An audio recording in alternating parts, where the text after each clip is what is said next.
अंग्रेजी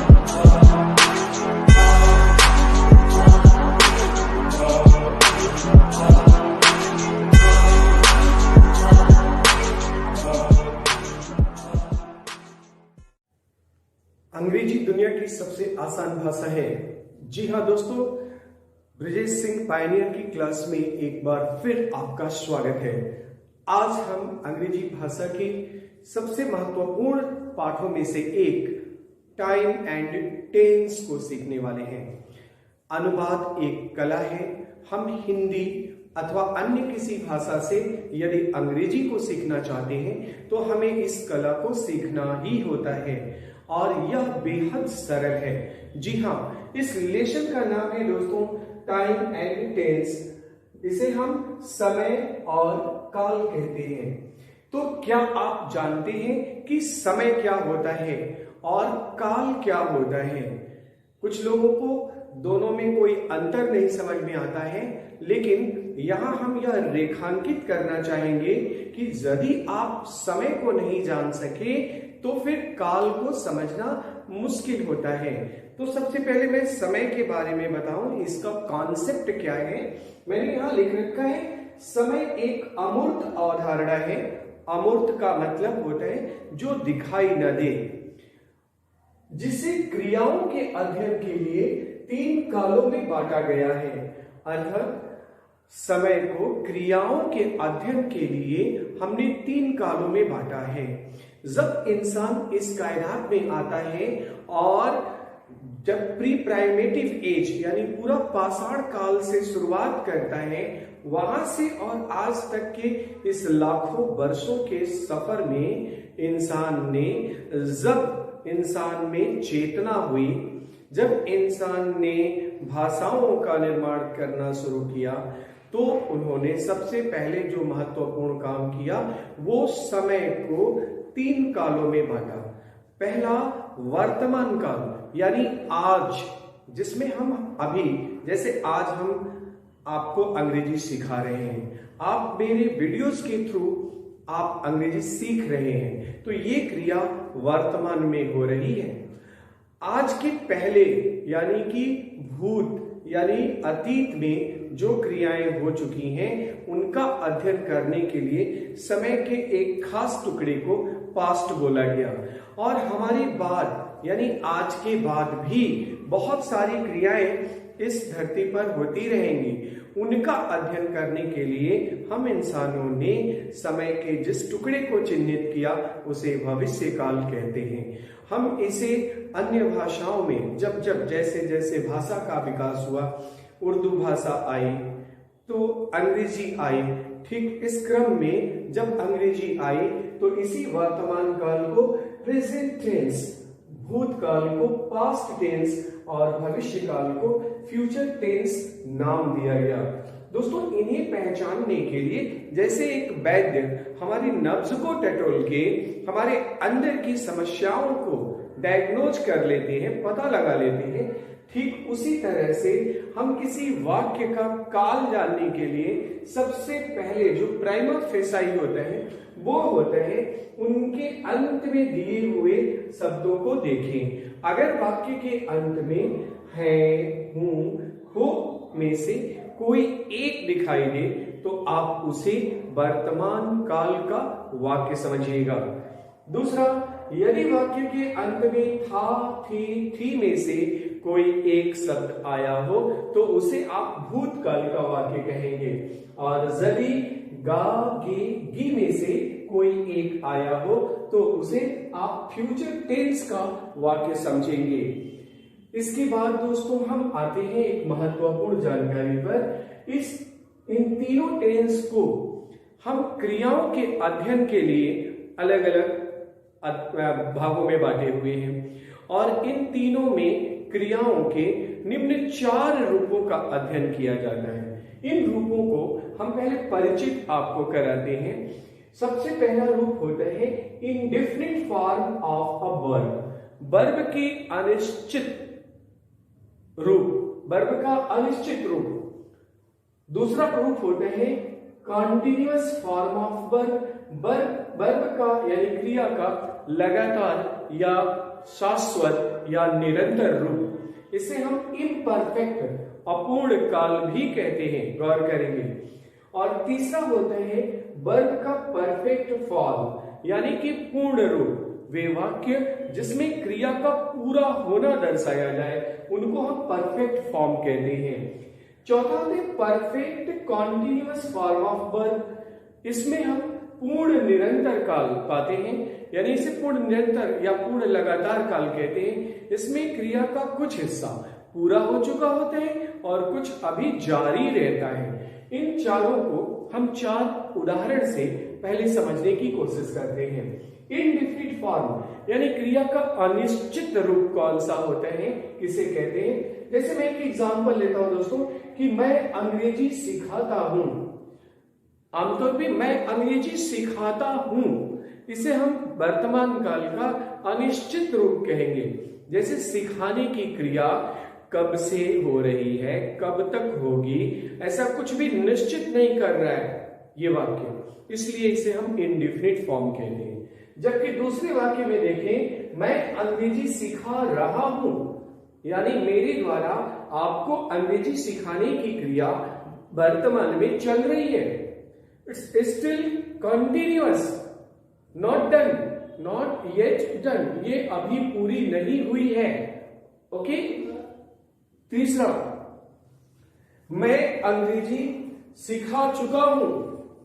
मैं अंग्रेजी सिखा चुका हूं, इसका मतलब मेरे द्वारा अंग्रेजी को सिखाने की क्रिया पूरी हो चुकी है। मेरे द्वारा अंग्रेजी को सिखाने की क्रिया पूरी हो चुकी है। चौथा वाक्य है दोस्तों, मैं 15 वर्षों से अंग्रेजी सिखा रहा हूं।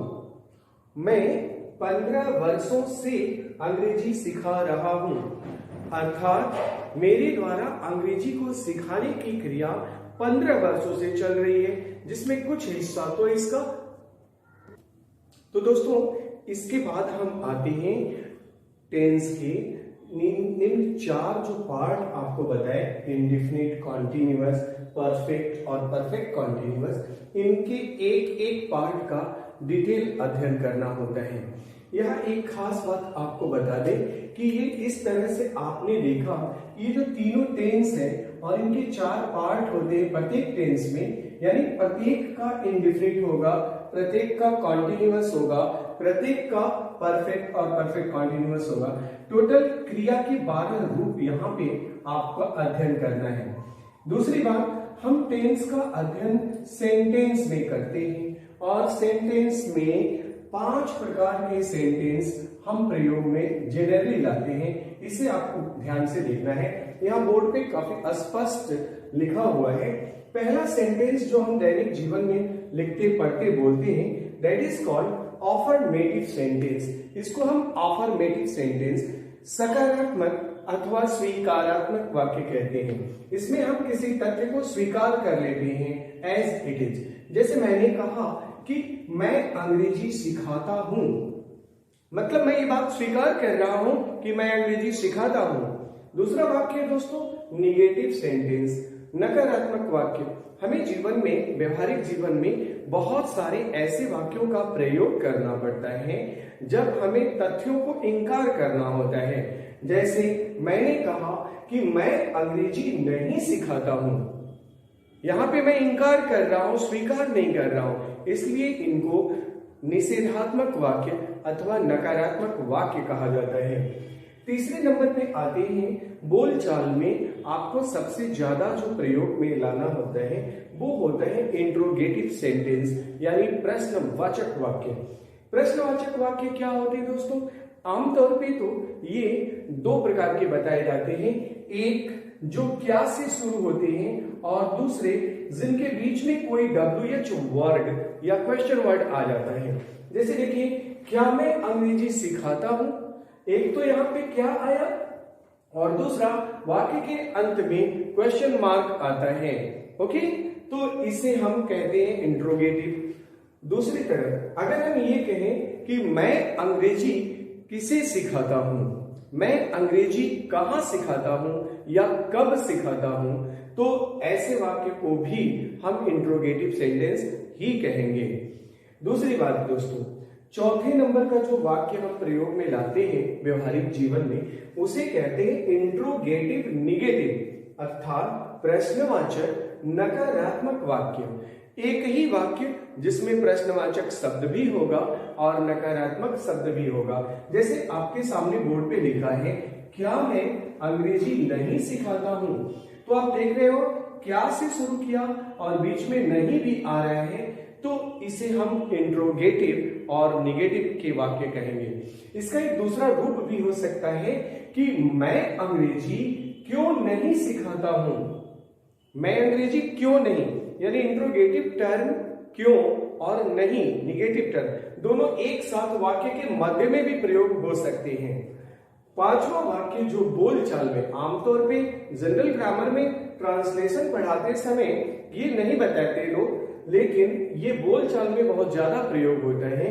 इसे हम इंट्रोगेटिव कम निगेटिव या फिर टैग वाले वाक्य या क्वेसी सेंटेंस भी कहते हैं। ध्यान रखेंगे, नाम कोई भी हो, हमें अर्थ से मतलब होना चाहिए। तो इंट्रोगेटिव कम निगेटिव को हिंदी में हम अर्ध प्रश्नवाचक नकारात्मक वाक्य कहेंगे, यानी कि वे वाक्य जिनमें प्रश्नवाचक भाव भी हो और नकारात्मक भाव भी हो। गौर करेंगे, जैसे मैंने कहा कि मैं अंग्रेजी सिखाता हूं ना, हूं ना, इसमें कोई इंट्रोगेटिव वर्ड नहीं आया है, बट प्रश्न बन रहा है, और इसमें निगेटिव वर्ड ना आया है लेकिन निगेटिव नहीं है क्योंकि प्रश्न बना रहा है। यदि मैं सिखाता हूं तो जवाब होगा हाँ, यदि नहीं सिखाता हूं तो जवाब होगा ना। इस प्रकार आपने यहां ये जाना कि टेंस 3 प्रकार का होता है, प्रेजेंट, पास्ट और फ्यूचर। इन तीनों की पहचान है, हूं, हो, था, थे, थी और गागे, गी से सामान्यतः कराया जाता है। फिर इन तीनों टेंस को 4 पार्ट में बांट दिया जाता है, जिसे हम इंडेफिनिट, कॉन्टिन्यूअस, परफेक्ट और परफेक्ट कॉन्टिन्यूअस कहते हैं।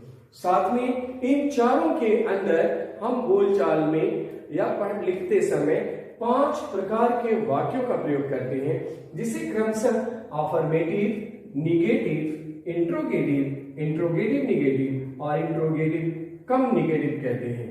अब इसके बाद आते हैं दोस्तों हम इनके एक एक पार्ट के अध्ययन पे। तो सबसे पहले हम प्रेजेंट इंडेफिनिट टेंस का प्रयोग देखेंगे।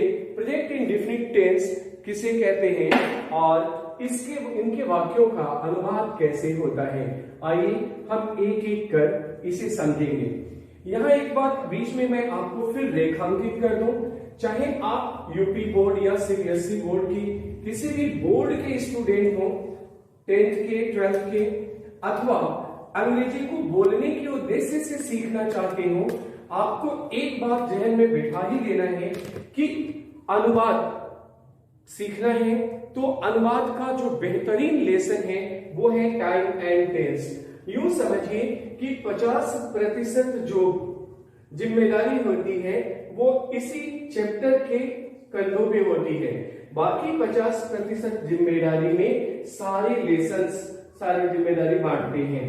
तो इस लेसन का अगर विधिपूर्वक आपने अध्ययन किया और इसमें अपने आप को पारंगत कर लिया तो फिर मुझे नहीं लगता कि आपको अंग्रेजी सीखने में कोई प्रॉब्लम होगी। यहां पर एक बात रेखांकित करना चाहेंगे कि अनुवाद बेहद सरल होता है, इसे हम सिस्टमेटिक सीखना अगर शुरू करें तो कुछ ही दिनों में आप आसानी से अंग्रेजी को लिखना, पढ़ना और बोलना सीख सकते हैं। आइए दोस्तों, तो शुरुआत करते हैं हम प्रेजेंट टेंस से, और जिसके अंतर्गत हमें 4 फॉर्म पढ़ना है। पहला फॉर्म है इंडेफिनिट टेंस। इनडेफिनिट टेंस, अब इनडेफिनिट टेंस में हम सबसे पहले प्रयोग करते हैं, पहचानने की कोशिश करते हैं कि कैसे पहचानेंगे कि कोई वाक्य प्रेजेंट इंडेफिनिट टेंस का है या किसी अन्य टेंस का है।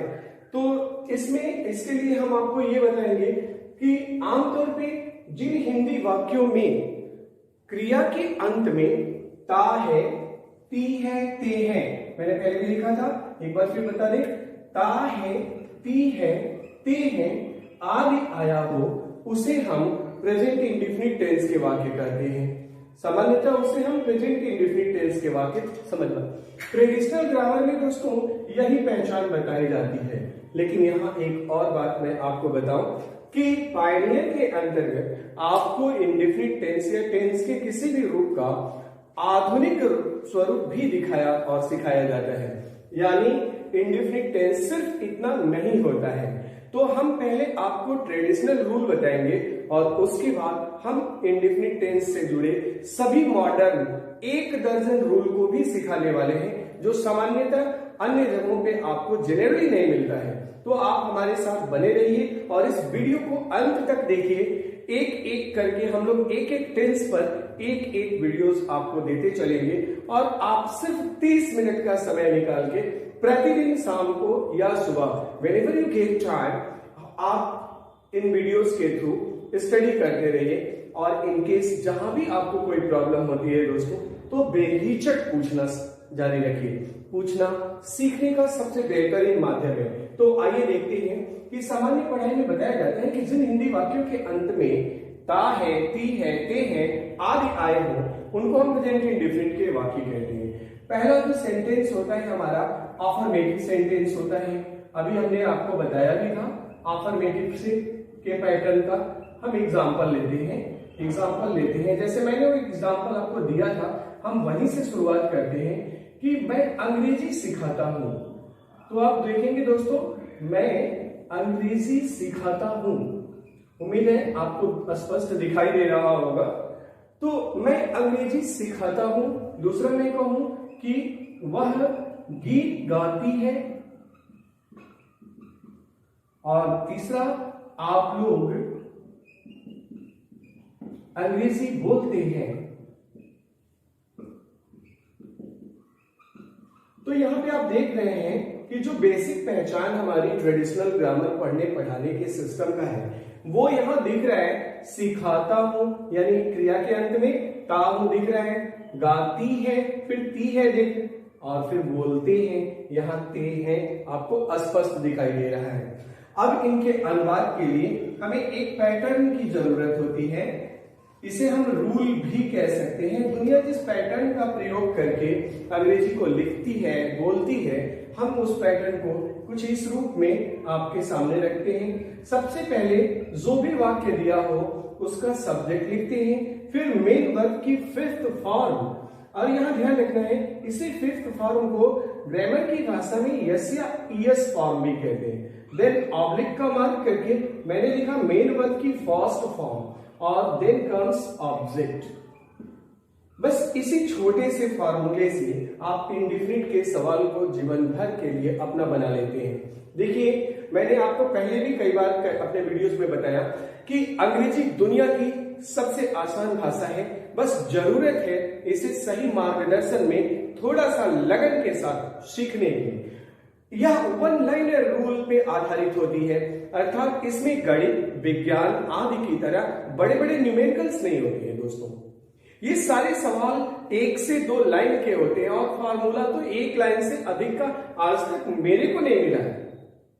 तो आप देख सकते हैं। अब बात आती है इसमें थोड़ा सा अंदर चलने की कि सब्जेक्ट यानी कर्ता यानी डूअर या एजेंट भी इसे कहते हैं। ये एजेंट किसका होता है? क्रिया का एजेंट होता है।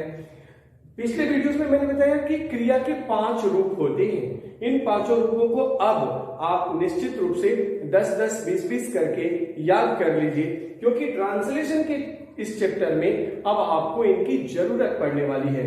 जैसे गो, वेंट, गॉन, गोइंग, गोज, ये 5 रूप होते हैं। वैसे तो बेसिकली कई टीचर्स ये बताते हैं कि क्रिया के 3 ही रूप होते हैं, ठीक है। चौथे और 5वें को वो आईएनजी जोड़ना और यस या यस जोड़कर बनाया गया कहते हैं, लेकिन अपना अपना तरीका है, वो भी अपनी जगह सही है और आप भी सही हैं। क्रिया के 5 रूप में जो 5वां रूप होता है जिसे हम यस या यस कहते हैं, इसके प्रयोग संबंधित 2 बातों को आपको ध्यान रखना होगा। यदि वाक्य का सब्जेक्ट सिंगुलर है दोस्तों, यदि वाक्य का सब्जेक्ट सिंगुलर है अर्थात ही, सी, इट या कोई नेम है, नेमिंग नाउन है, तो उनके साथ क्रिया के अंत में यस या ईएस जोड़ने की बात कही जाती है। और अगर सब्जेक्ट प्लूरल है तो यस या ईएस नहीं जोड़ेंगे। जैसे हम बताएं कि वह गीत गाती है, यह सिंगुलर है, तो इस वाले वाक्य की क्रिया में आप यस या यस जोड़ेंगे। और आप लोग अंग्रेजी बोलते हैं, ये कई लोगों की बात हो रही है, तो ये प्लूरल है, इसमें आप यस या यस नहीं जोड़ते हैं। दूसरी चीज, अब यहाँ पे आप एक क्वेश्चन कर सकते हैं कि सर किस क्रिया के अंत में यस जोड़ेंगे और किस में यस जोड़ेंगे। तो एक कॉमन सा फॉर्मूला है दोस्तों, जिन क्रियाओं के अंत में ओ आया हो, ठीक है, यस आया हो या फिर डबल यस आया हो, सी एच आया हो या फिर एक्स आदि आए हो, इन लेटर्स के होने पे हम उन क्रियाओं के अंत में ईएस का प्रयोग करते हैं। जैसे एग्जांपल में देखिए, गो, अगर हमें इसका रूप जोड़ना है तो हम गोज कहते हैं, ईएस जोड़ते हैं, न कि जीओ यस करेंगे। गौर करिएगा, it will be wrong pattern. It's simple to understand, इससे आप मेमोराइज कर लेंगे, दिमाग में प्लेस कर लेंगे और इस फार्मूले का। बाकी जिनमें ये पांचों नहीं हो उनके आखिर में आप केवल यस जोड़ते हैं। जैसे देखिए रीड्स, देखा आपने, यहां पे आपने रीड्स का प्रयोग किया। कम है, ऑलरेडी ई आया है, इसमें केवल एस जोड़ेंगे। रीड्स मने पढ़ना, कम मने आना, इस प्रकार केवल एस का प्रयोग आप कर रहे हैं। तो दोस्तों इस नियम से अब हम आगे बढ़ते हैं, इनका अनुवाद करते हैं। मैं अंग्रेजी सिखाता हूं, तो सबसे पहले हम सब्जेक्ट को पॉइंट आउट करते हैं। सब्जेक्ट कौन सा है, डूअर कौन सा है, जिसके विषय में कोई बात की गई हो या जो क्रिया को एग्जीक्यूट करता है वो डूअर होता है। सिखाने की क्रिया कौन करता है, तो मैं कर रहा हूं। तो मैं की अंग्रेजी generally you will have to learn words, शब्द तो आप ही को तैयार करना होता है, नियम कोई भी सिखाएगा आपको जिसे फॉलो करना रहेगा। तो मैं की अंग्रेजी आई और इसके बाद सिखाना यानी टीच। अब यहां ध्यान रखना है कि V5 ना प्रयोग करके V1 को डाउन करेंगे, यानी यहां पे लिखेंगे हम टीच, आई टीच। और क्या सिखाता हूं, गौर करना है कि जैसे ही आप वर्ब का प्रयोग कर लें उसके बाद पीछे से चलते हैं, जो भी वर्ड होता है उसको हम अंग्रेजी में यहां प्लेस करते हैं। तो आई टीच इंग्लिश, आई टीच इंग्लिश, मैं अंग्रेजी सिखाता हूं। बस इतनी सी बात हो गया हिंदी से अंग्रेजी में। दोस्तों देखिए कितना आसान है। कल तक आप अंग्रेजी के घर में, हिंदी के घर में रहते थे और आपको अंग्रेजी के घर में जाना है, गृह प्रवेश करना है, तो आपको ये कुछ संस्कार है, यानी ये जो रूल रूपी पुल है, इस पुल से आप अंग्रेजी के घर में आसानी से जा सकते हैं। बस इसे आपके ध्यान में होना चाहिए, ये आपको समय पे याद आना चाहिए। दूसरा उदाहरण लेते हैं, वह गीत गाती है। तो इस वाक्य में आपका सब्जेक्ट पहले फाइंड आउट करेंगे, सब्जेक्ट के नीचे सी, क्योंकि ये फेमिनिन जेंडर है, यहाँ पे गाती लिखा है इसलिए सी लिखा। अब गाना की बात करते हैं तो सिंग मने गाना होता है, और जैसा कि देख रहे हैं आप लास्ट में ये कॉन्सोनेंट है, इसमें हम यस जोड़ देते हैं। सी सिंग्स, क्या गाती है भाई, तो अब आप देखिए यहाँ इधर से लेफ्ट टू राइट चलते हैं तो आप पाएंगे, सॉरी राइट टू लेफ्ट आ रहे हैं हम बैक, तो आप पाएंगे कि गीत है। तो अब गीत के लिए एक फ्रेज भी है, सिंग अ सॉन्ग, गीत गाना होता है, तो सी सिंग्स अ सॉन्ग, ऐसे आप इसका अनुवाद करेंगे। तीसरा वाक्य है, आप लोग अंग्रेजी बोलते हैं। आप लोग अंग्रेजी बोलते हैं तो फिर आप लोगों की बात, यू, एक लोग हो या कई लोग हो, हम यू का ही प्रयोग करते हैं। यू बोलना की अंग्रेजी स्पीक, और क्या बोलते हैं तो इंग्लिश। बस कौन सी कठिन चीज है जो आपको इसमें न समझ में आती है या आपको बेहद कठिन लगती है, गौर करेंगे। ऐसा कुछ भी नहीं जो आप नहीं सीख सकते हैं, और इन्हीं चीजों को लेकर लोग तनाव में रहते हैं। बट अब यहां आगे बढ़ने से पहले मैं आपको आधुनिक अंग्रेजी के कुछ नियम सिखाना चाहूंगा, इंडेफिनिट से जुड़े हुए नियम जो सामान्यतः हम लोगों को नहीं बताए जाते हैं और फिर जीवन में, व्यवहारिक जीवन में उनका प्रयोग बहुत ज्यादा होता है। तो आइए उन नियमों को, जिसे हम पायनियर स्पेशल रूल कहते रहे हैं, अपने छात्रों को वर्षों से पढ़ाने के दौरान हम इन्हें पायनियर स्पेशल रूल कहते रहे। तो इन रूल्स को सीखते हैं कि आखिर भी कौन कौन से पैटर्न है इंडेफिनिट में, जिनमें इंडेफिनिट के रूल का प्रयोग होता है बट जनरली नहीं बताया सिखाया जाता है। तो आइए देखते हैं उन वाक्यों को, उन रूल्स को जो होते तो इंडेफिनिट के ही हैं लेकिन जनरली नहीं बताए जाते हैं, छोड़ दिया जाता है। हम लोग एक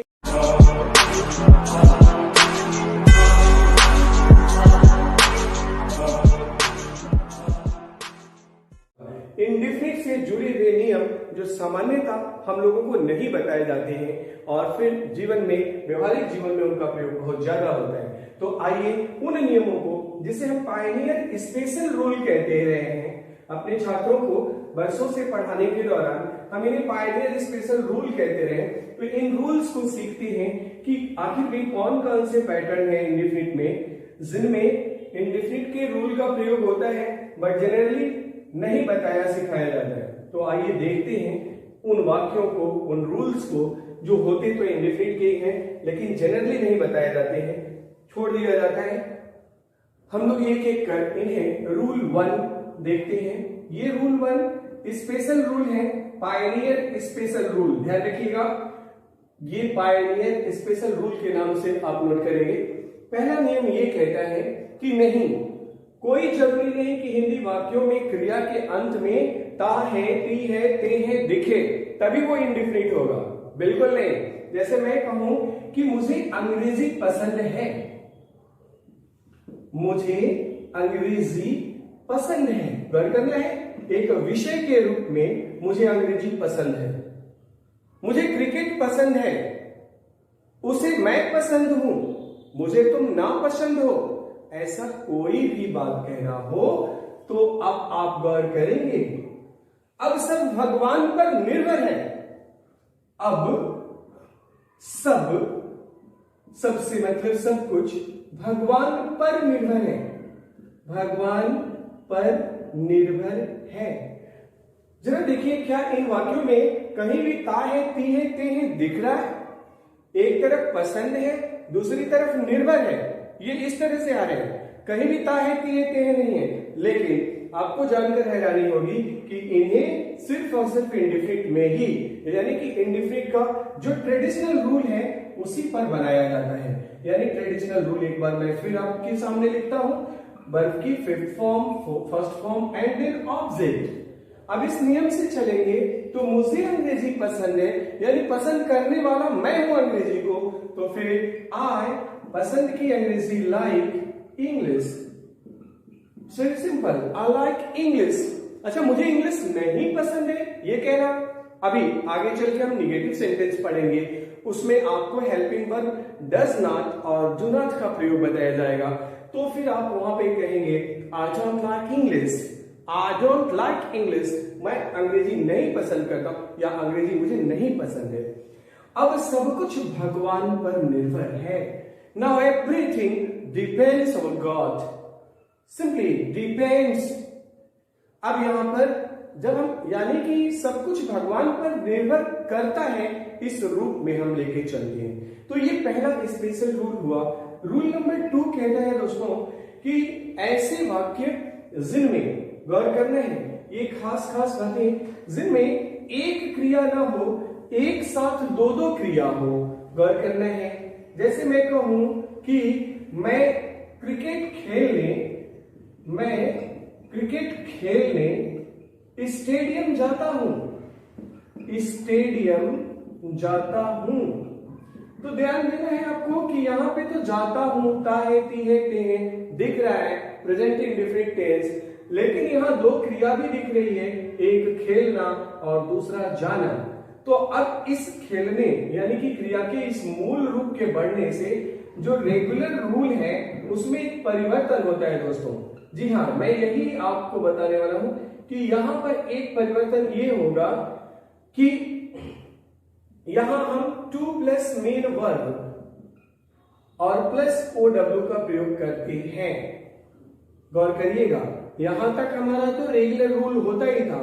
अब ये 2 प्लस मेन वर्ब, जिसे हम ग्रामर की भाषा में इंफिनिटिव कहते हैं।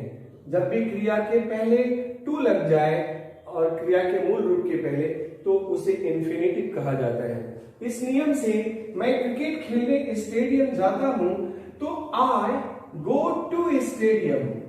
पहले तो मैं ये बनाएंगे हम लोग कि मैं कहां जाता हूं, तो आई गो टू स्टेडियम, क्या करने जाता हूं। अभी क्रिया का मूल रूप है, इसे एज इट इज लिख देना है, to play cricket, to play cricket. तो आपने देखा जिन वाक्यों में दो क्रियाएं होंगी उनमें थोड़ा सा रूल में एक तब्दीली आ रहा है, तो इसे भी अपने जहन में रखना है। अब हम आपको रूल नंबर 3 बता रहे हैं प्रेजेंट इंडेफिनिट का ही। कुछ वाक्य ऐसे होंगे जिनमें क्रिया का एक साथ दो रूप दिखाई देगा, जैसे ये था, बट वो थोड़ा स्पेशल वाक्य होंगे, उसमें किसी आर्ट को यानी कि किसी कला के ज्ञान को दर्शाया गया होगा।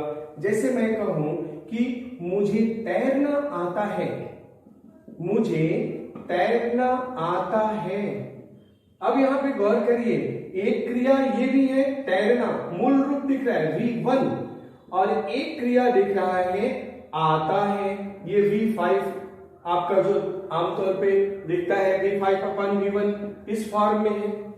लेकिन इसमें तैरना एक नेचुरल आर्ट है दोस्तों, ये सबको नहीं आता है, और मुझे पूरा यकीन है कि डूबना तो आप सबको आता होगा, लेकिन तैरना आप में से किसी किसी को आता होगा। ये किसी कला को, ये कला है और बिना सीखे आप नहीं कर सकते हैं। तो गौर करेंगे, मुझे तैरना आता है। अब इसके लिए ये जो रेगुलर हमारा इंडेफिनिट का रूल है ना, ये कुछ कम पड़ जाता है, इसमें मॉडिफिकेशन की जरूरत होती है, खासकर इस आर्ट को दिखाने के लिए।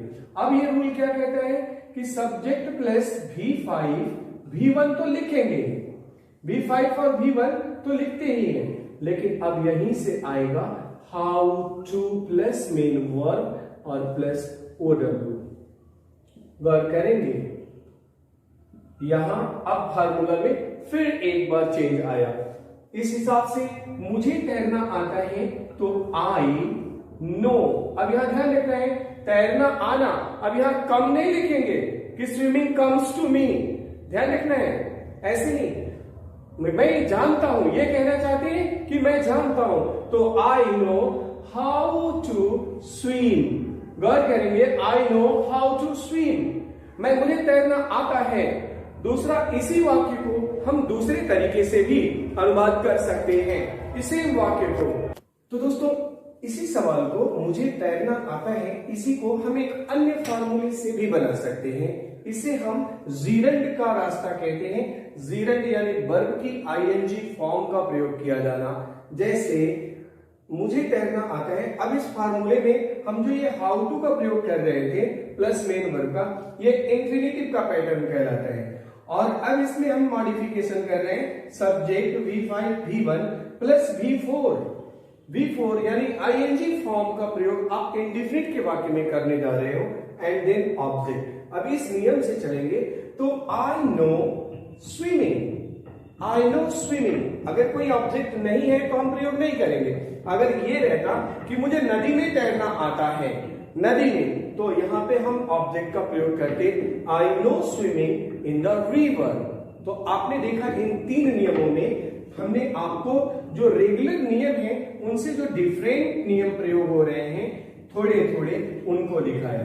अब हम आपको ले चलते हैं एक बेहद ही यूनिक पैटर्न की तरफ, और इसे आप गौर से देखेंगे।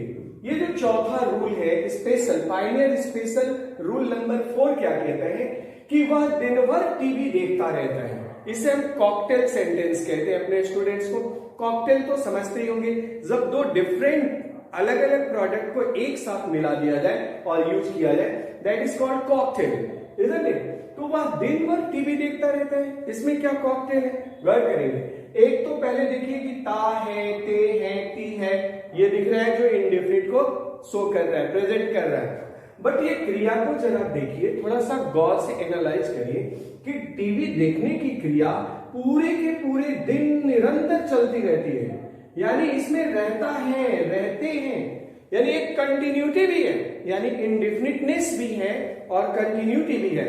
तो एक ही वाक्य में इंडेफिनिट और कॉन्टिन्यूअस दोनों का कनेक्शन है, दोनों का प्रेजेंस है। ऐसे वाक्यों को हम कैसे लिखते, पढ़ते, बोलते हैं? तो आइए मैं इसके कई पैटर्न आपको सिखाता हूं। यहां से हमारा शुरू होता है स्पेशल रूल। तो गौर करेंगे, सबसे पहले इसमें हम सब्जेक्ट का प्रयोग करते हैं और हेल्पिंग वर्ब डज डू।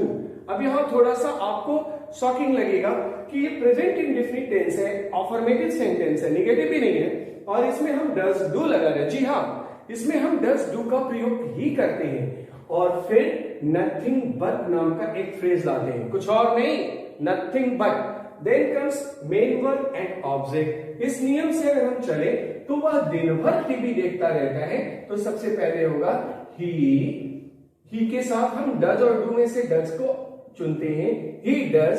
फिर हम यहां से ये फ्रेज डाउन करेंगे, ही डज नथिंग बट, देखता रहता है टीवी, वॉच टीवी दिन भर, whole day. He does nothing but watch TV whole day. Is that clear? उम्मीद है स्पष्ट हो गया होगा।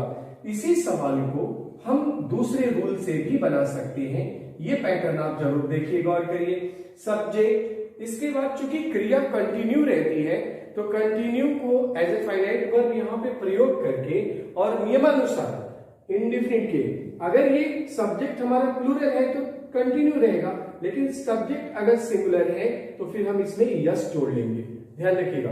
फिर टू प्लस मेन वर्ब, यानी यहां पे भी हमने इंफिनिटिव का प्रयोग किया और ऑब्जेक्ट का प्रयोग। इस नियम से अगर हम बनाए ऊपर वाले सवाल को, पहले उदाहरण को, तो इसी सवाल को हम ऐसे कुछ कहेंगे कि ही कंटिन्यूज, अब यहां पे कंटिन्यूज टू और यहां के बाद अब आप यहां वॉच टीवी होल डे लिख लेंगे, he continues to watch TV whole day. इसी सवाल को आप चाहें तो तीसरे फार्मूले से भी सीख सकते हैं। अब ये तीसरा फार्मूला क्या है दोस्तों? ये कॉकटेल है। ये वास्तव में सबसे शानदार है। क्यों शानदार है? तो सबसे पहले हम सब्जेक्ट का प्रयोग करते हैं और यहां अब हम प्रयोग कर रहे हैं फ्रेज का जिसका नाम है कीप ऑन। कीप ऑन का मतलब होता है किसी कार्य को करते रहना, जारी रखे रहना। दूसरी तरफ अब आप यहां पे देखेंगे, ये जो ऊपर रूल था यस या ईएस का, जो प्रेजेंट इंडेफिनिट का ट्रेडमार्क है यस या ईएस, तो इसमें भी हम कीप में यस यहां पे ऐड करेंगे। कब ऐड करेंगे? जब सब्जेक्ट हमारा सिंगुलर होता है। देन मेन वर्ब की आईएनजी फॉर्म का प्रयोग करेंगे और then comes object. Main verb की आईएनजी, अब यहां पे आपको देखिए कॉकटेल क्यों मैंने बोला, तो आप यहां पे वर्ब की 5वें फॉर्म का प्रयोग कर रहे हैं और लगे हाथ वर्ब की 4थे फॉर्म का, एक इंडेफिनिट है और एक कॉन्टिन्यूअस का रिप्रेजेंटेट करता है, तो हुआ ना कॉकटेल। ये यूनिक सेंटेंस बनाते हैं। अब इस नियम से अगर हम ऊपर वाले सवाल को हल करें कि वह दिन भर टीवी देखता रहता है, तो अब होगा दोस्तों ही keeps on watching TV whole day.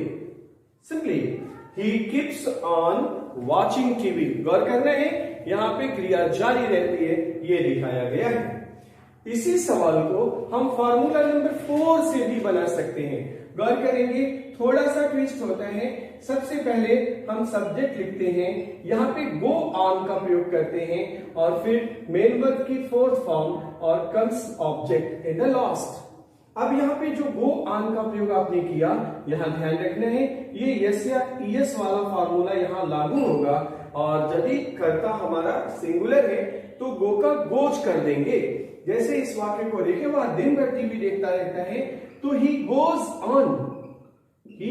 On watching TV whole day, यानी कीप्स ऑन वाले पैटर्न कोड के बदले आप गोज ऑन का भी रास्ता अख्तियार कर सकते हैं। इस प्रकार आपने देखा दोस्तों कि एक ही सवाल को प्रेजेंट इंडेफिनिट टेंस के इस कॉकटेल नेचर वाले सेंटेंस को हमने 4 तरीके से बताया। Now choice is yours. अब आपके ऊपर डिपेंड करता है कि कहीं लिखते और बोलते समय कौन सा पैटर्न आप प्रयोग में लाते हैं। दोस्तों मैंने आपको पहले भी कहा था कि यहां से हमारा एडवांस ग्रामर शुरू हो जाता है ट्रांसलेशन का, और जिसके लिए पायनियर स्पेशल रूल जाने जाते हैं, कोई भी नियम यहां छोड़ा नहीं जाता है। ऐसे दर्जनों यूनिक रूल्स आपको सिर्फ मैं इंडेफिनिट का बताने वाला हूं, और प्रत्येक टेंस में इस प्रकार के अद्यतन रूल्स, जो लेटेस्ट रूल्स हैं या जो बहुत ही लोकप्रिय हैं, जिनका प्रयोग हमें करना चाहिए या कहीं भी किया जाता है, यदि आप नहीं जानते हैं तो फिर वहां उलझ जाते हैं, आप वहां साइलेंट हो जाते हैं कि ये किस पैटर्न से बनते हैं। तो गौर करेंगे। मेरी कोशिश रहती है कि प्रत्येक वीडियो में आपको इसी प्रकार से मैं एंटरटेन करूं, नॉलेज से एंटरटेन करूं और आपकी इंग्लिश को एनरिच किया जाए। दोस्तों, यहाँ इन 4 नियमों के बाद जो शेष रूल है प्रेजेंट इंडेफिनिट के, वो हम अगले वीडियो में आपको देते हैं। और तब तक के लिए यदि आप हमारे चैनल पे नए हैं तो हमारा चैनल सब्सक्राइब, लाइक, शेयर और बेल आइकन को हिट करना नहीं भूलिए। तथा साथ ही दोस्तों, यदि आपको मेरा ये कंटेंट पसंद आया हो तो अपने सभी दोस्तों को, रिश्तेदारों को अधिक से अधिक शेयर करिए। और ये आपका शेयर करना, ये लाइक करना मेरे मनोबल को बढ़ाता है। मैं पिछले 1 महीने से आपको रेगुलर वीडियोस दे रहा हूं और मैंने आपको कमिट किया हुआ है कि मैं आपकी अंग्रेजी को बेहतरीन बना के छोड़ूंगा। इसमें मेरा जो कुछ भी सहयोग आपको लेना हो आप ले सकते हैं। आपको कोई प्रॉब्लम होती है, कोई चीज नहीं समझ में आती है तो कमेंट बॉक्स में कमेंट करिए और मैं आपको सॉल्यूशन देता हूं। या स्क्रीन पे स्क्रॉल हो रहे हैं मेरे व्हाट्सएप नंबर पे आप मैसेज करके भी आप सीख सकते हैं। साथ ही मैं इसे अगले वीडियोस में इस प्रत्येक पेज पे आपको 100 वाक्यों का एक सेट भेजने वाला हूं आपके नंबर पे, और आप उन 100 वाक्यों को घर पे प्रैक्टिस करिए, अनुवाद करिए, बोलचाल में प्रयोग में लाइए। और इन केस अगर कोई भी वाक्य आपको अनुवाद करने में कहीं दिक्कत होती है तो मुझसे पूछते रहिए। तब तक के लिए दोस्तों, keep watching, keep learning and keep smiling. Thank you.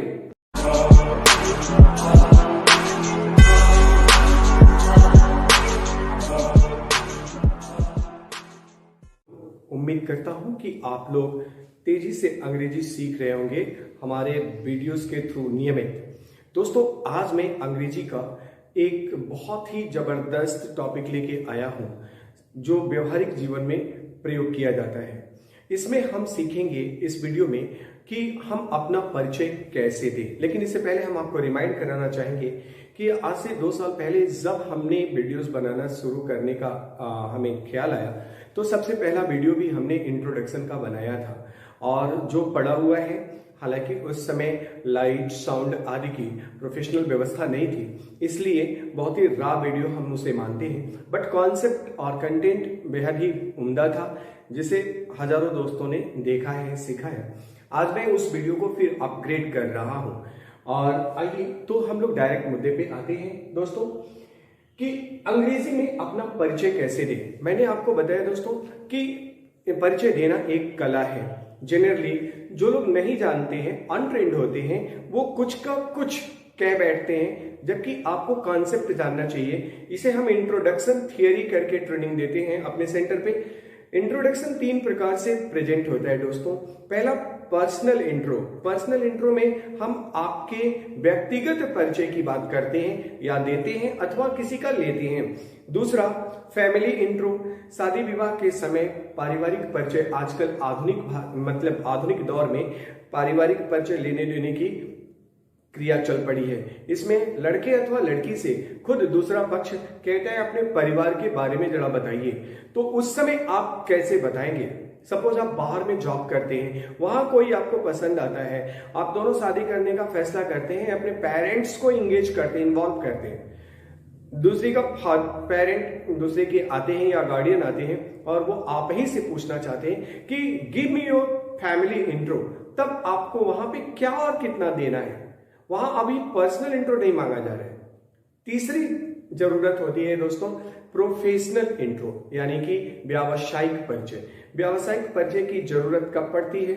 जब आप पढ़ाई पूरी करके जॉब के लिए किसी फॉर्म, किसी कंपनी, किसी फैक्ट्री में पहुंचते हैं वैकेंसी के लिए, और तब वो आपके पर्सनल से उनको कोई मतलब नहीं होता है, तब आपके फैमिली से उनको कोई मतलब नहीं होता है। वहां आपको प्रोफेशनल इंट्रो और प्रोफेशनल तरीके से देना पड़ता है। ये बेहद इंपॉर्टेंट होता है और अटमोस्ट सभी लोगों की जिंदगी में ऐसा दौर आता है जो अगर कुछ भी करना चाहते हैं तो वहां इसे फेस करना पड़ता है। तो दोस्तों, हम इसी टॉपिक को लेके आज आपके सामने आए हैं। आइए देखते हैं कि इसे हम कुछ छोटे छोटे स्टेप में सरल बनाने के लिए प्रस्तुत कर रहे हैं। पहला स्टेप है दोस्तों नेम। सबसे पहले आप व्यवहारिक जीवन में कहीं बैठे, प्लेटफॉर्म पर बैठे, रेलवे में यात्रा कर रहे, ट्रेन या प्लेन में, बस में, कहीं भी, तो सामने वाले से अपना परिचय देते समय आप दिस इज का प्रयोग करेंगे या फिर आई एम का भी प्रयोग कर सकते हैं। दिस इज, अब यहाँ पे जो भी आपका नाम है XYZ वो आप बोलेंगे this is XYZ। For example this is Brijesh या this is Brijesh Singh. Okay, coming to the point, second step होता है दोस्तों, नेम बताने के बाद आप अपनी एज बताते हैं। और एज बताने का जो ट्रेडिशनल तरीका रहा है कि आई एम 24 ईयर्स ओल्ड नहीं कहेंगे, ये ओल्ड पैटर्न हो गया है। मॉडर्न पैटर्न के अकॉर्डिंग सिंपली आपका जो भी एज है, I'm 16, I'm 18, I'm 20, I'm 22, whatever, जो भी आपकी उम्र है डायरेक्ट यहाँ पे ईयर्स ओल्ड नहीं बोलना है। नेम और एज बताने के बाद आप तीसरा स्टेप आजमाइए, एड्रेस बताना होता है। तीसरे स्टेप पे आपको सिर्फ एड्रेस बताना है। और एड्रेस में आप कैसे क्या बताते हैं, तो वो जो ट्रेडिशनल तरीका था, I live in Gorakhpur, no ऐसे नहीं चलना है। आई बिलोंग टू, ये इंडिया में काफी पॉपुलर है, I belong to, British English का वर्ड है बिलोंग टू। जबकि हॉलीवुड की मूवीज में या अमेरिकन लोग जो पसंद करते हैं वो आई कम फ्रॉम या आई हैव फ्रॉम का प्रयोग करेंगे। अगर आप बिलोंग क्रिया का प्रयोग करते हो तो प्रीपोजिशन टू इसके बाद आता है, ध्यान रखिएगा। और अगर कम अथवा हेल का प्रयोग करते हैं तो फ्रॉम का प्रयोग करना होता है, इसे गौर करिएगा। अब आप यहाँ पे अपना एड्रेस देंगे। फॉर एग्जाम्पल मुझे बताना है कि I belong to Bhatni Deoria, जो छोटी जगह है उसके बाद बड़ी जगह को रखते हैं। I belong to Bhatni Deoria. मैं बाहर में कहीं हूं, मैं दिल्ली में हूं, तो वहां पे मैं कहूंगा I belong to UP India, sorry I belong to Deoria UP. और मैं अब्रॉड में हूं तो मैं बताऊंगा कि I belong to UP India. इस प्रकार आप छोटी जगह को पहले और बड़ी जगह को बाद में रखते हैं। Then come to the point, चौथे नंबर पे आप अपनी एजुकेशन बताते हैं। एजुकेशन बताने का तरीका दोस्तों, या तो आप पढ़ाई कर रहे होते हैं या फिर पढ़ाई पूरी हो गई होती है। यदि आप पढ़ाई कर रहे हैं, कंटिन्यू है, तो आप बताएंगे आई एम परसुइंग। ध्यान रखें, ज्यादातर आप में से लोग I am reading in class this that करते रहते हैं, नहीं, आई एम परसुइंग, मैं पढ़ रहा हूं BSc 1, BSc 2, BA 3, या I am pursuing intermediate, I am pursuing 8th, I am pursuing 10th, ऐसे आप व्यक्त करेंगे। इसके बाद दूसरा ऑप्शन होता है दोस्तों, यदि आपकी पढ़ाई पूरी हो गई है, यदि आपकी पढ़ाई पूरी हो गई है और तब आप अपना परिचय दे रहे हैं, और पूरी होने में भी अगर आपने यूजी करके यानी कि ग्रेजुएशन करके छोड़ दिया तो आप यूजी बोलेंगे। और यदि आपने पीजी किया है और तब पढ़ाई को ब्रेक किया है तो आप बताएंगे आई एम पोस्ट ग्रेजुएट। अच्छा, कहां से किया, तो in English, in maths, from DDU, from DU, from JNU, जिस भी यूनिवर्सिटी से किया, जिस भी कॉलेज से किया, उसके इसमें एड कर लेंगे। आगे बढ़ते हैं दोस्तों, एजुकेशन के बाद आता है क्वालिफिकेशन। बहुत सारे स्टूडेंट्स कंफ्यूज रहते हैं, सर ये एजुकेशन क्या है और क्वालिफिकेशन क्या है। ये जो ट्रेडिशनल आप पढ़ रहे हैं education, class by class, notch by notch, हर बार आप कदम दर कदम हर साल आगे बढ़ रहे हैं, तो वो एजुकेशन की कैटेगरी। क्वालिफिकेशन पर्टिकुलर कोई स्किल क्या डेवलप किया आपने जो ट्रेडिशनल कॉन्सेप्ट से अलग है, अलग से क्या किया आपने। फॉर एग्जाम्पल, आपने कोई कंप्यूटर में डिप्लोमा लिया, किसी गेम में, किसी स्पोर्ट में कुछ एक्स्ट्रा किया, किसी लैंग्वेज की ट्रेनिंग लिया अलग से, तो उससे आपकी क्वालिफिकेशन कही जाएगी। फॉर एग्जाम्पल, मैंने CCC का कोर्स किया है तो हम बोलेंगे I have done CCC, I have done CCC from DOEACC society, from NIT, NIT, जहां से भी आपने किया वो बताएंगे। सपोज दैट कि आज आप स्पीकिंग कोर्स कर रहे हो, ये भी आपके क्वालिफिकेशन में काउंट होगा। इसी बात को आपको कहना है तो आप कहोगे कि I am pursuing English speaking course from Pioneer English classes, Saket Nagar, Deoria, like this. या फिर इस प्रकार जो भी आपको अलग से कोई भी कोर्स किया है आपने तो उसको मेंशन करोगे। Then comes here M. M मतलब एम अथवा गोल, आपका गोल क्या है। ये जो भी कवायद आप कर रहे हैं नर्सरी से लेकर और अभी तक इस वीडियो को देखने तक आ गए, तो इसके पीछे एक एम होता है। हम किसी खास उद्देश्य के लिए पढ़ाई कर रहे हैं। एम ये है कि हम आत्मनिर्भर बने, आत्मनिर्भर बनने के लिए कई रूप होते हैं। उसमें होते हैं हम कोई जॉब लें, हमारा एम है बिजनेस करना, हमारा एम डॉक्टर बनना हो सकता है, इंजीनियर बनना हो सकता है, मैनेजर बनना, टीचर बनना। फॉर एग्जाम्पल सपोज कि मैं टीचर बनना चाहता हूं, इस बात को कहना है तो हम इसको कहने का जो ट्रेडिशनल तरीका है, I want to be a teacher. गौर करिएगा, ये प्रेजेंट इंडेफिनिट टेंस का वाक्य हुआ, I want to be a teacher. इसी चीज को मॉडर्न इंग्लिश में कहा जा रहा है दोस्तों, आई वांना बी। ये अमेरिकन इंग्लिश का वर्ड है वांना बी, तो ये वांट टू के लिए प्रयोग होता है। तो I wanna be a teacher, I wanna be a singer, I wanna be a musician, I wanna be a doctor.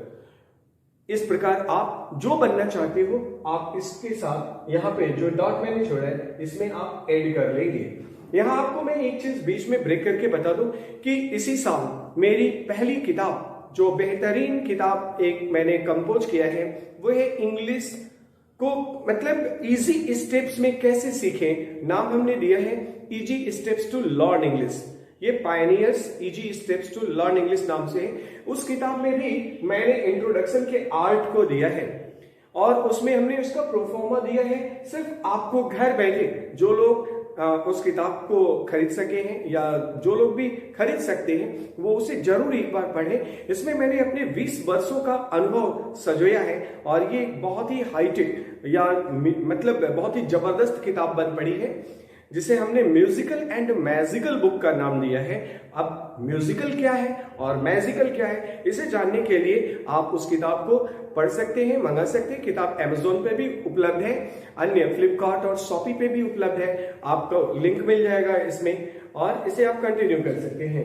आगे बढ़ते हैं दोस्तों। स्ट्रॉन्ग जोन, हर एक बंदा कई विषय पढ़ता है लेकिन किसी एक विषय में वो मजबूत होता है या उसकी रुचि ज्यादा होती है, इसी को हम स्ट्रॉन्ग जोन कहते हैं। इंट्रोडक्शन देते समय step by step in easy step हमें प्रस्तुत करना है। तो इस स्ट्रॉन्ग जोन में फॉर एग्जांपल मैंने कई विषय पढ़ा बट अंग्रेजी में मेरी रुचि बहुत आती है। हो सकता है आपकी मैथ्स में बहुत रुचि हो, किसी की साइंस में बहुत रुचि हो।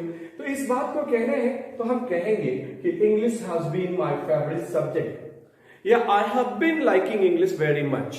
मैं अंग्रेजी के प्रति बहुत दीवानगी रखा हूं, पाता हूं। जब भी पढ़ने का मन करता है, तमाम किताबें हैं कबर्ड में, बट हम अंग्रेजी को की बुक्स को उठाते हैं, हाथ लगाते हैं। तो ये होते हैं आपका स्ट्रॉन्ग जोन। हमारा अंग्रेजी, किसी का बायोलॉजी हो सकता है, किसी का आर्ट हो सकता है, तो वो आपको बता देना है। देन कम्स दोस्तों आइडियल।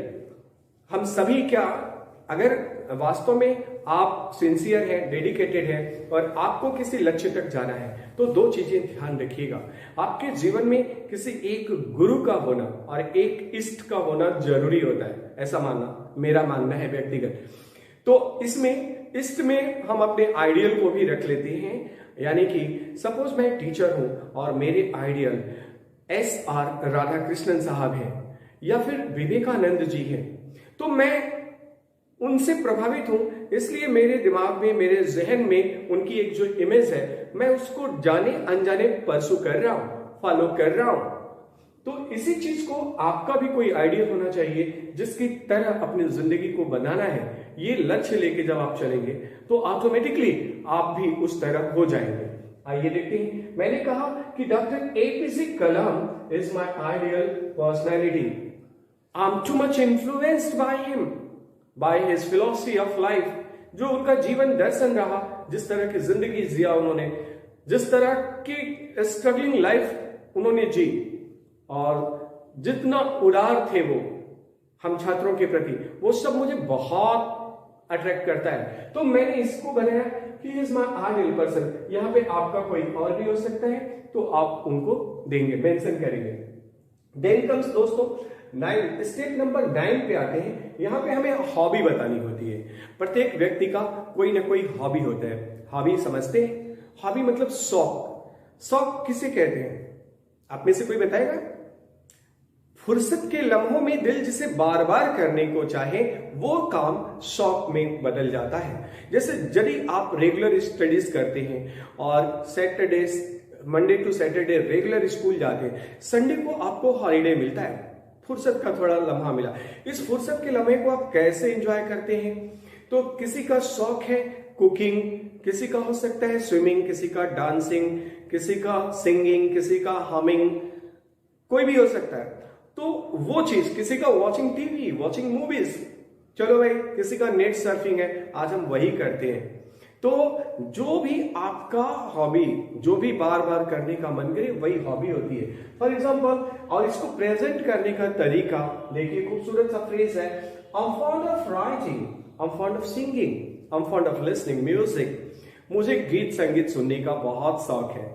तो I am fond of listening music, ऐसे आप बोलेंगे। I am fond of swimming, I am fond of dancing, I am fond of watching TV, मुझे टीवी देखने का शौक है। तो इस प्रकार से आप व्यक्त करते हैं। अगला स्टेप होता है दोस्तों लाइकिंग्स। लाइकिंग्स के अंतर्गत यानी कि पसंद, कौन कौन सी चीजें आपकी फेवरेट है, पसंद है।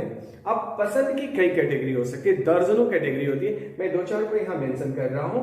सबसे पहले आपको भोजन किस प्रकार का पसंद है, फूड, इस बात को व्यक्त करना है, फूड कैसा पसंद है।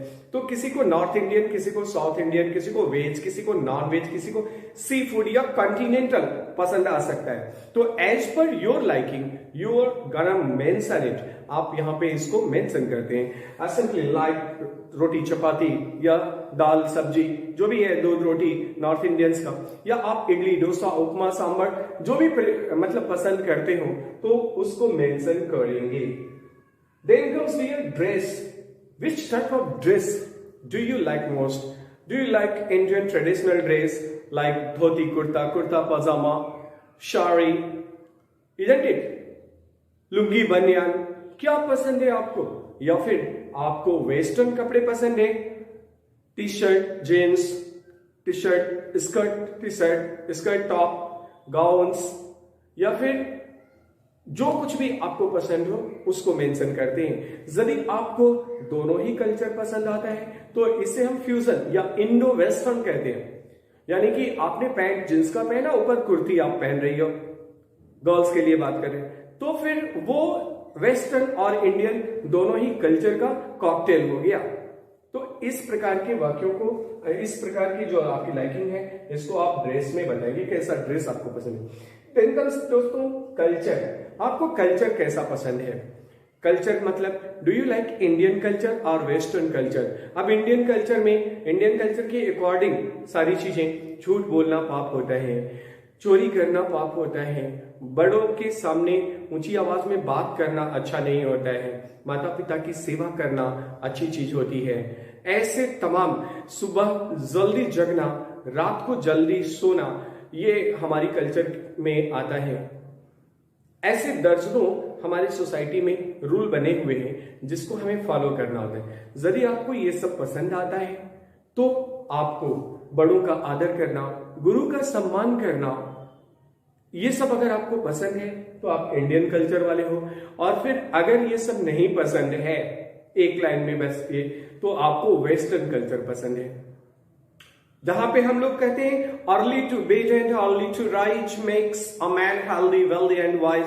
वहां वो कहते हैं late to bed and late to rise. वो 2 बजे रात को सोते हैं, 10 बजे दिन में जगते हैं। आप में से भी बहुत सारे लोग होंगे, अगर न जगाया जाए तो आप कुंभकर्णी नींद में सोए रहते हैं। तो गौर करेंगे दोस्तों, इस प्रकार की चीजों को आप यहाँ पे मेंशन करेंगे, which culture do you like most, isn't it. तो देन कम्स, आप छोटी छोटी चीजों को, which is your favourite city, आपका पसंदीदा शहर कौन सा है, who is your favourite leader, who is your favourite teacher, who is your dearest friend, who means जो चीजें भी आपको लाइक करते हैं, which is your favourite colour, तो आप इस कैटेगरी में आप उनका मेंशन करते हैं। देन कम्स स्टेप नंबर 11 में, यानी कि डिसलाइकिंग्स, यानी नापसंद। कौन कौन सी चीजें हैं जो आपको नहीं पसंद आती हैं।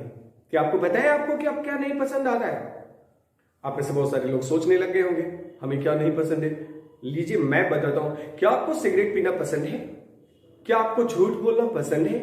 क्या आपको चोरी करना पसंद है? क्या आपको शराब पीना पसंद है? क्या आपको फालतू में रात रात भर घूमना पसंद है? नहीं ना। यही तो मैं कह रहा था, आपसे पूछ रहा था, आप नहीं बता रहे थे। यानी कि ये सारी चीजें आप डिसलाइक करते हो। इसी चीज को आप कह सकते हो, I don't like smoking, drinking, telling a lie, I don't like wasting my time. I don't like wandering aimlessly to and fro. यहाँ वहां बेवजह घूमना मुझे पसंद नहीं. I don't like the guys who pass comment over the girls, जो लड़कियों पे कमेंट करते हैं. I don't like them. I don't like the boys who do not respect their elders and parents. मैं उन्हें पसंद नहीं करता या नहीं करती. ये सारी बातें, what are the things, मतलब जो कुछ भी है. I don't like eating gutkha pouch. I don't like abusing anybody. I don't like killing animals. Means whatever. जो कुछ भी आपको नहीं पसंद है दोस्तों, वो आप इस प्रकार इसमें मेंशन करते हो.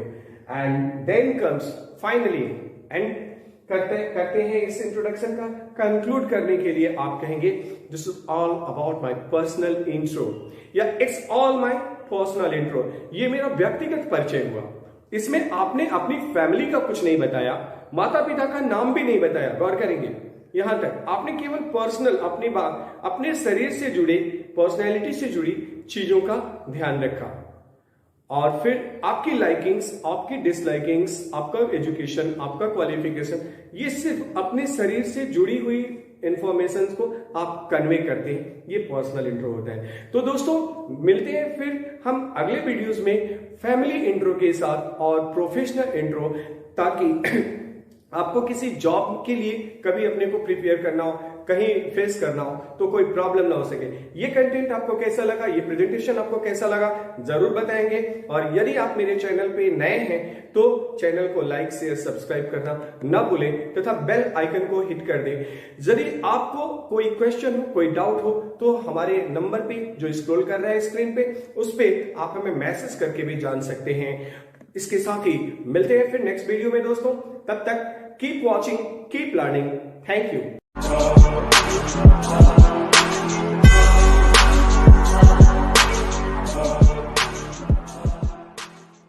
Good morning friends, Brijesh sir Pioneer की इंग्लिश क्लास में आपका स्वागत है. दोस्तों पिछले वीडियोस में हम लोग टाइम एंड टेंस चैप्टर के सबसे पहले भाग प्रेजेंट इंडेफिनिट टेंस का अध्ययन कर रहे थे. उसमें हमने आपको ट्रेडिशनल रूल के अलावा 4 स्ट्रक्चरल या एडवांस रूल भी बताया था. इंडेफिनिट के सवालों को सॉल्व करने का 4 रूल बताया था. अब हम उसी क्रम को आगे बढ़ाते हुए प्रेजेंट इंडेफिनिट टेंस का और कहां प्रयोग होता है, इसकी चर्चा इस वीडियो में करने वाले हैं. तो आइए देखते हैं 6वां रूल जो एडवांस रूल है वो क्या कहता है. दोस्तों व्यवहारिक जीवन में ऐसे कई वाक्य हमें बोलने होते हैं जिसमें हम क्रिया पर जोर देते हैं, मतलब क्रिया को एम्फेसाइज करते हैं. और जैसे एम्फेसाइज करने के लिए हिंदी वाक्यों में हम तो शब्द का प्रयोग करते हैं, वैसे ही वे वाक्य अंग्रेजी के ट्रेडिशनल पैटर्न पर अनुवाद नहीं किए जाते. यानी ट्रेडिशनल रूल में डज डू नहीं होता है अफर्मेटिव सेंटेंस में, बट यहां पे हमें डज और डू को लाना पड़ता है. जैसे एग्जांपल्स में देखते हैं, हम ट्रेडिशनल इंग्लिश में इंडेफिनिट के सेंटेंस लेते हैं, जैसे वह जाता है, लेकिन इसी को अगर हम एम्फेसाइज करें तो वह जाता तो है, यानी वह जाता तो है, वह खाता तो है, आप अंग्रेजी पढ़ते तो हैं, मैं आपको पढ़ाता तो हूं. इस प्रकार के वाक्य आ जाएंगे. गीता गीत गाती है, ये नॉर्मल सेंटेंस है प्रेजेंट इंडेफिनिट टेंस का, जबकि गीता गीत गाती तो है. आप यहां पे देख रहे हैं गाती के बाद तो आके उस पर एम्फेसाइज किया जा रहा है. वे लोग अंग्रेजी बोलते हैं, ये नॉर्मल सेंटेंस हुआ, बट वे लोग अंग्रेजी बोलते तो हैं. इस प्रकार एम्फेसाइज करके अगर वाक्य है तो इनका अनुवाद करते समय सबसे पहले हम सब्जेक्ट लिखते हैं, फिर हेल्पिंग वर्ब डज और डू. ये इसे एडवांस बनाता है, क्योंकि ट्रेडिशनल रूल में डज डू का प्रयोग अफर्मेटिव में नहीं किया, इसका प्रयोग हम निगेटिव में करते हैं. अगले वीडियोस में या इस वीडियो के ही क्लास में आप ये पाएंगे. दूसरा, फिर मेन वर्ब की फर्स्ट फॉर्म, फिर ऑब्जेक्ट. इस नियम से चले तो वह जाता तो है, ही डज गो. अब यहाँ पे ये आपको ध्यान रख लेना है कि सिंगुलर सब्जेक्ट के साथ डज वर्ब का प्रयोग होता है, जबकि प्लूरल के साथ डू का प्रयोग होता है. आई, यू, वी, दे या प्लूरल नाउन हो तो डू का प्रयोग करते हैं. इस नियम से देखें दोस्तों तो Geeta does sing a song, Geeta गीत गाती तो है, वे लोग अंग्रेजी बोलते तो हैं, दे डू स्पीक इंग्लिश। यानी आपने देखा कि इन वाक्यों में डज और डू को ला देना है, बस इतनी सी ही कला है, इतनी सी ही बात का ध्यान रखना है। अगला रूल हम बढ़ते हैं, रूल नंबर 5, रूल नंबर 7, ये 7वां होगा एडवांस रूल में। 7वां नियम आपका क्या कहता है कि यदि प्रेजेंट इंडेफिनिट टेंस का वाक्य हो और उसमें अब क्रिया को छोड़ कर्ता को एम्फेसाइज किया गया, किसी काम को करने वाला दबाव देके, डूअर जो है, एजेंट जो है सब्जेक्ट का, वो दबाव देके कोई बात करे। जैसे आप देख रहे हैं कि मैं ही तो अंग्रेजी सिखाता हूं, मैं ही तो।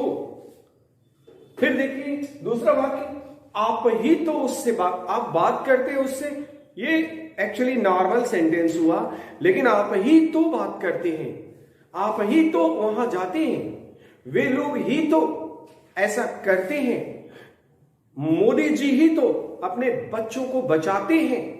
ऐसे वाक्य अगर हो तो इन वाक्यों का अनुवाद करते समय एक फ्रेज छोटा सा हमें वाक्य के पहले, जो ट्रेडिशनल कॉन्सेप्ट है उसके पहले लिख लेना होता है, नन बट।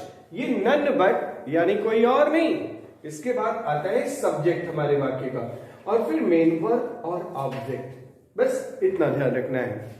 जैसे हमने कहा कि मैं ही तो अंग्रेजी सिखाता हूं, तो अब इसका अनुवाद होगा दोस्तों, none but I teach English, none but I teach English, मैं ही तो अंग्रेजी सिखाता हूं।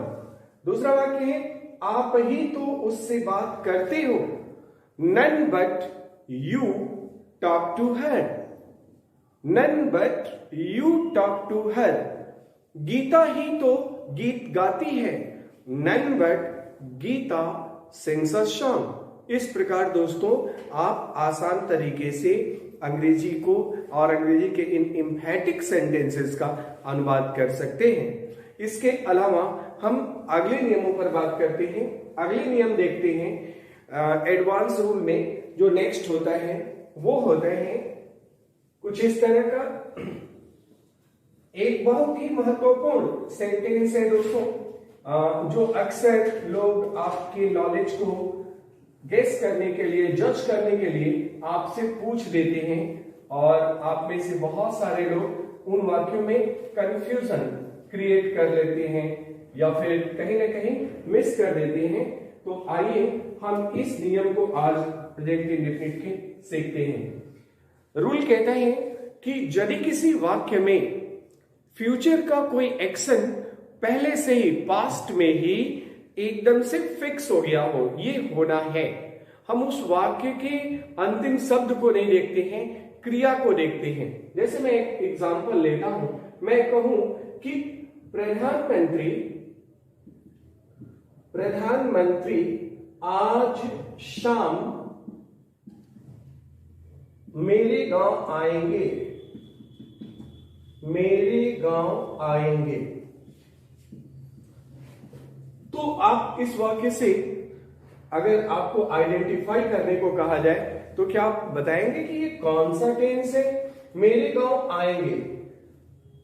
तो जनरली हम लोग जब भी पूछते हैं या सिखाते हैं तो ये बताया जाता है कि हिंदी वाक्यों के अंत में अगर है, हूं, हो है तो फिर वो प्रेजेंट टेंस का वाक्य हुआ, थाके थी है तो पास्ट का हुआ, और गागेगी है तो वो फ्यूचर का हुआ। लेकिन यहाँ पे एक बात गौर करिएगा कि आएंगे ये तो दिखा रहा है, ठीक है, गागेगी, इसे देखते ही बहुत सारे आप में से बहुत सारे स्टूडेंट कहेंगे सर ये वाक्य तो फ्यूचर टेंस का है। But no, here we have to pay better attention. यहां थोड़ा ज्यादा ध्यान देना है कि प्रधानमंत्री का आना कब हो रहा है, आज शाम।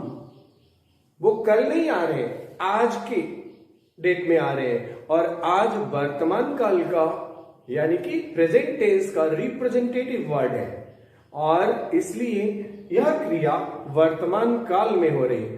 तो फिर आप क्वेश्चन कर सकते हैं कि सर इसमें फिर गागेगी क्यों आया है, इजंट इट, और फिर गागेगी क्या है? तो मैंने आपको पहले ही इस चैप्टर के शुरुआत में कॉन्सेप्ट जो दिया, टाइम एंड टेंस। तो दोस्तों इस वाक्य में जो टेंस है ये प्रेजेंट का है, लेकिन ये जो टाइम है आज शाम ये फ्यूचर का है। यानी सपोज अभी 12 बजे, दिन के 12 बज रहे हैं, ठीक है, और शाम को 5 बजे प्रधानमंत्री को आना है, तो अभी वो टाइम जो है 12 के बाद ही तो 5 आएगा। इस प्रकार ऐसे वाक्यों का अनुवाद जो स्टूडेंट्स क्लियर नहीं होते हैं, जिनका कॉन्सेप्ट, वो जनरली फ्यूचर टेंस में बनाएंगे कि the prime minister will come to my village in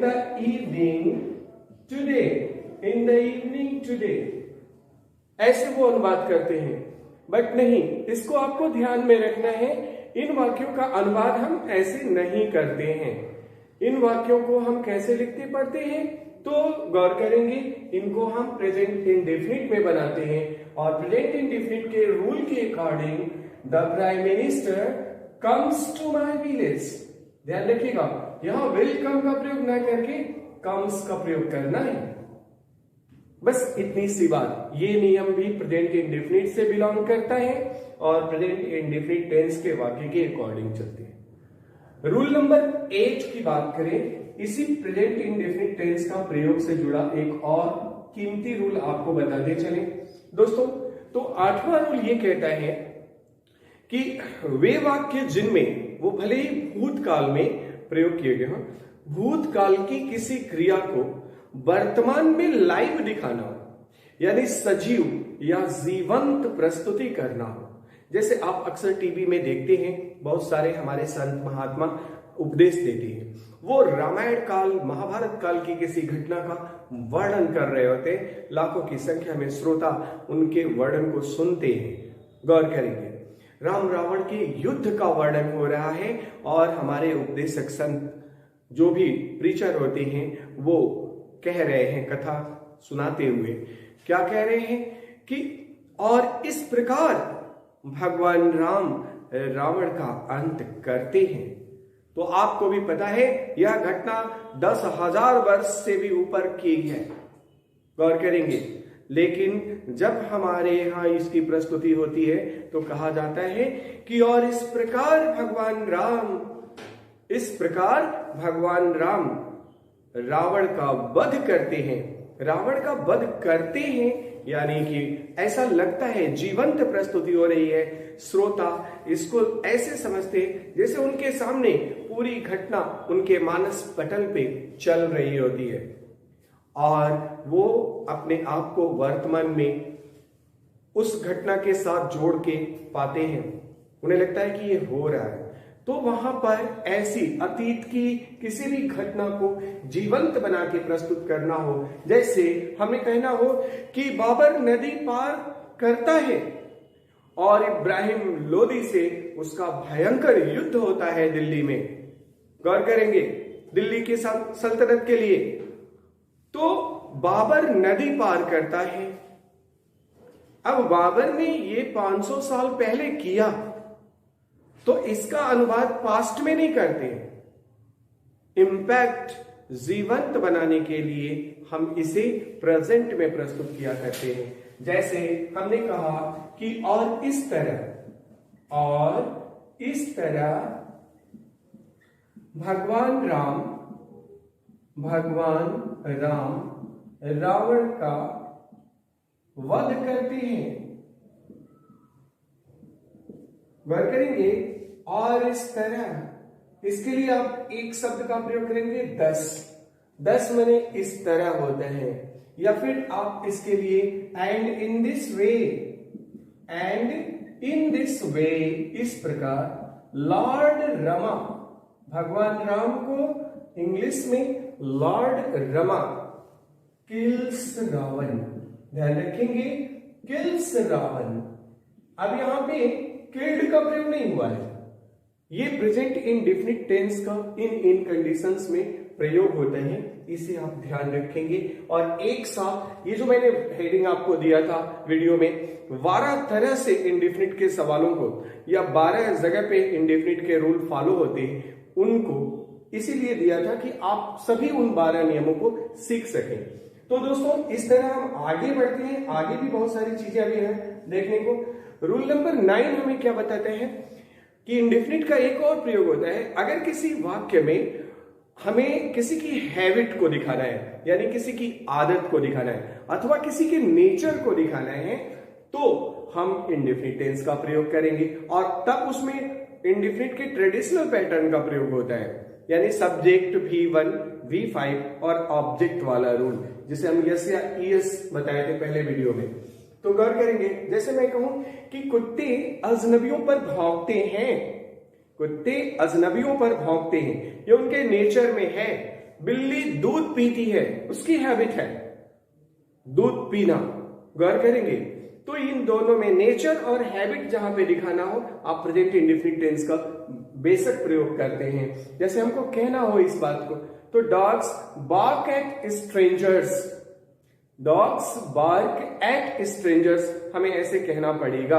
got it. फिर द कैट या कैट लिक्ड मिल्क, लिक मतलब पीना या चाटना जीवा से, चूंकि कोई भी जीव जंतु वो डायरेक्ट हमारे आपकी तरह पानी को ड्रिंक नहीं करते, पीते नहीं है, तो वो जीवा से उठा के पीते हैं, चाट के पीते हैं, इसलिए लिक क्रिया का प्रयोग किया जाता है यहाँ पे। कैट लीक्स मिल्क, दूध पीती है।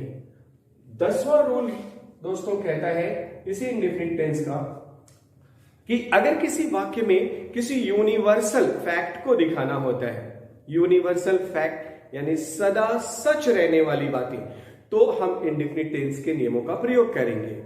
जैसे हम कहें कि सूर्य पूरब में उगता है, यह एक यूनिवर्सल फैक्ट है, इसमें कभी आप बदलाव नहीं देखे होंगे न देखेंगे। चांद रात को दिखाई देता है, पृथ्वी सूर्य की परिक्रमा करती है या चारों ओर घूमती है। ऐसे वाक्यों का अनुवाद करते समय फिर हम ट्रेडिशनल रूल का फॉलो करते हैं। जैसे पृथ्वी सूर्य की परिक्रमा करती है, पृथ्वी सूर्य की परिक्रमा करती है। तो इस वाक्य में देखा आपने दोस्तों, नेचुरल यानी यूनिवर्सल एक फैक्ट दिया हुआ है, तो इसको हम subject V5 V1 plus object वाले पैटर्न पे बनाएंगे। The earth moves around the sun, around the sun, इस प्रकार इनका अनुवाद करेंगे। The earth moves around the sun. सूर्य पूरब में उगता है, पश्चिम में अस्त होता है, तो यहां पे हम फिर सूर्य पूरब में उगता है के लिए the sun rises in the east, the sun rises in the east का प्रयोग करेंगे। चांद रात को दिखता है, तो the moon appears at night, the moon appears at night.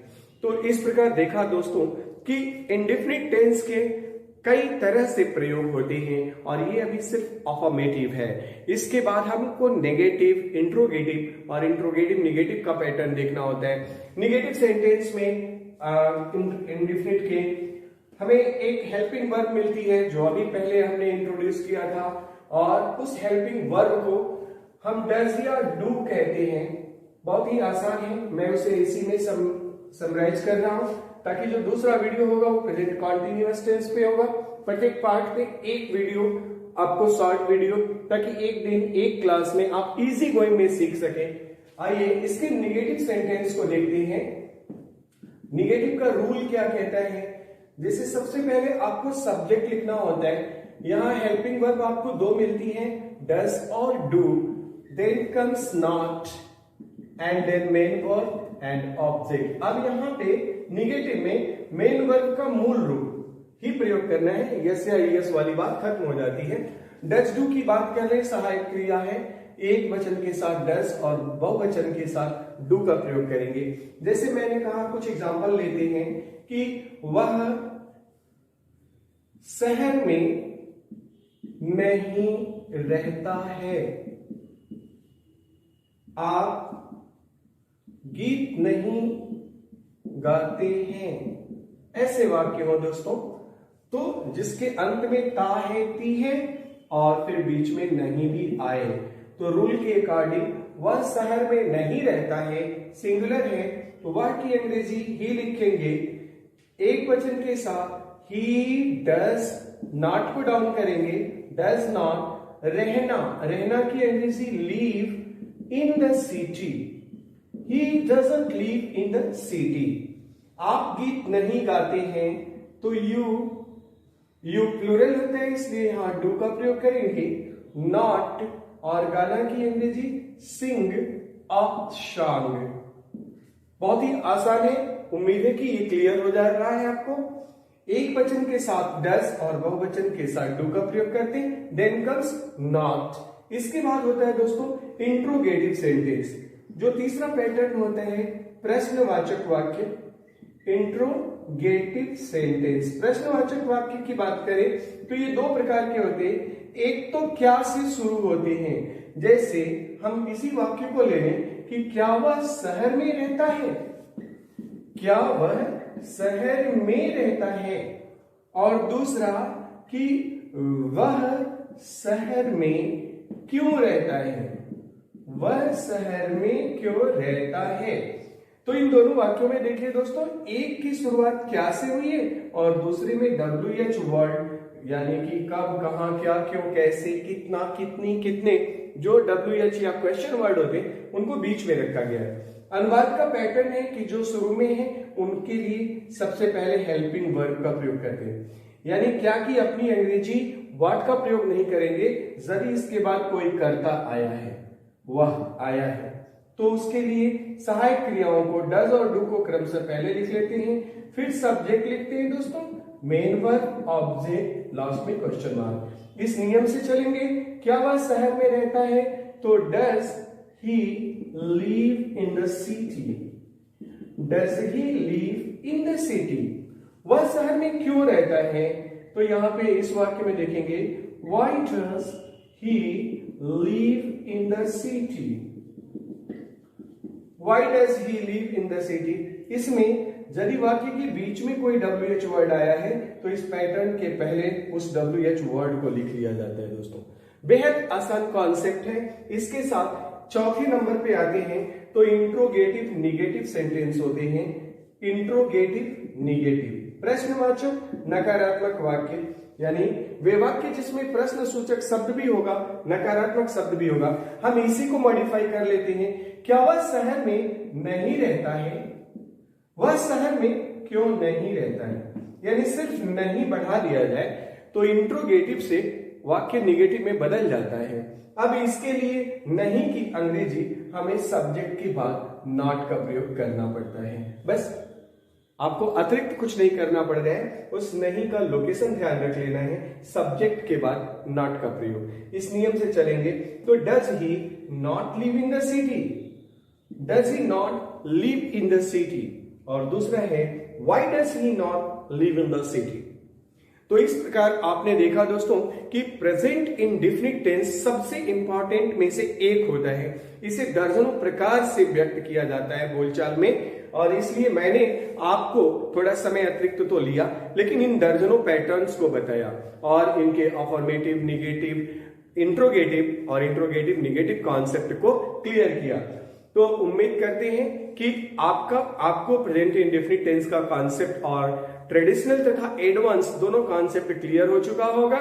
इसी के साथ यदि आपको हमारा कंटेंट पसंद आता है तो आप इस वीडियो को अपने दोस्तों तक जरूर पहुंचाएं, उन्हें शेयर करें, सब्सक्राइब कर लें, अधिक से अधिक सब्सक्राइब कराने पर जोर दें और वीडियो को लाइक करें, बेल आइकन को हिट करना ना भूलें ताकि हमारे वीडियो सबसे पहले आप तक पहुंचे और आपके सीखने के क्रम में कोई बाधा ना आए। Keep watching, keep learning. Thank you.